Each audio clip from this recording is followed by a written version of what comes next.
All right. So you just found this cabin, right? And you decide that it would be a fun idea to go explore it.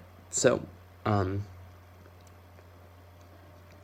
although Abby doesn't want to explore this cabin, um, you decide to go all together and see what it is. So this really old cabin looks like it was, hastily built 50 years ago.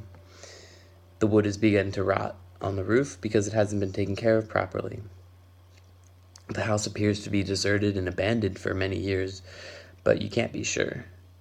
You realize that you have to be extremely careful because there could be someone dangerous living in it, or maybe an animal sleeping there because it's warmer than outside. You quietly and slowly approach the house. When you get to the door, Abby says that she's too scared to go inside. You tell her that it's okay and just wait outside. She tells you to be careful, and you and Lucas continue inside. There's a lot of flooding and water inside the house because it rained recently and there are a lot of holes in the roof.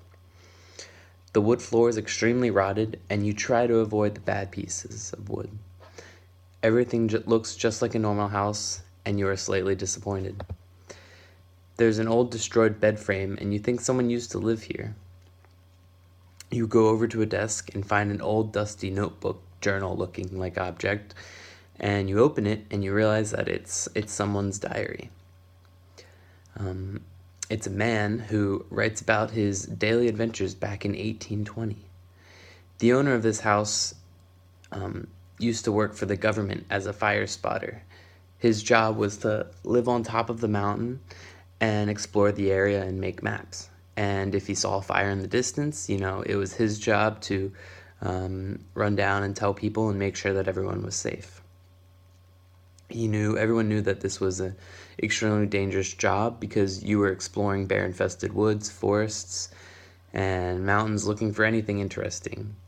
You found it weird that many personal belongings were still inside the cabin. You were about to leave when suddenly you heard a loud crack and crash. You immediately realized that something is wrong. Lucas had apparently walked on some of the rotted wood and the floor had collapsed. To your surprise, Lucas fell through the floor to a secret room underneath.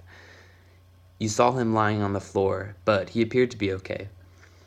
You safely find a way down to him, and he is just slightly shaken up, but he'll be okay. You look through this weird underground room, and you see all these plants. You don't really question it too much or look around because you're slightly confused and want to make sure Lucas is okay. So you get him back upstairs and Abby starts to yell at you. She says that she hears someone or something in the distance coming towards the house and that we should all leave immediately. So you go upstairs and hurry into the woods. It's very dark by now and you see a person head into the house. You don't know who it is, but after he enters the house, you quickly leave and start to go back down the mountains. You aren't sure what to make of this whole thing, and you don't know if you should tell your parents about everything, but you decide to keep everything that you saw to yourself. You head back down the mountain without any problems at all, and you go home. Abby is very tired, scared, and hungry when you get home. She's kind of angry at you that you didn't listen to her at all today, and she doesn't really want to speak to you all that much.